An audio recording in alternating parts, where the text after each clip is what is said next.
अस्सलाम वालेकुम वालेकुम। सलाम।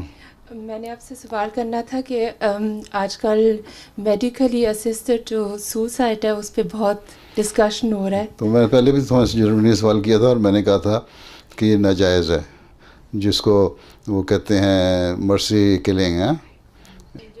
ऑस्ट्रिया में होता है शायद। जी, नेदरलैंड्स जो है वो यूरोपियन यूनियन की पहली कंट्री थी हॉलैंड जिसमें। में होता है, यूके में भी नहीं होता। हम्म, तो इस्लाम तो कहता है कि जब तक अल्लाह ताला ने जान रखी हुई है ना किसी में, है मुकद्दर है, सांस ले रहा है रहने दो। लेकिन ज़िंदगी प्रोलॉन्ग करने के लिए असिस्टेड एड भी नहीं होनी चाहिए कि उसको तुम उसके वेंटिलेटर पे रख दो या उसके ऊपर रखते रहें और लंबा अरसा चलते रहें।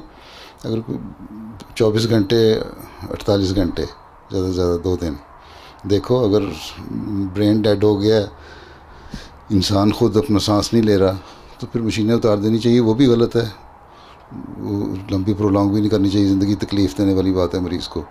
और अगर अपना सांस ले रहा है तो उसको, या ऐसी मिजरेबल ज़िंदगी है कि मरीज़ कहता है कि मैं ज़िंदा रहना ही नहीं चाहता, मुझे मार दो, तो उस वो मर्सी किलिंग भी नहीं होनी चाहिए।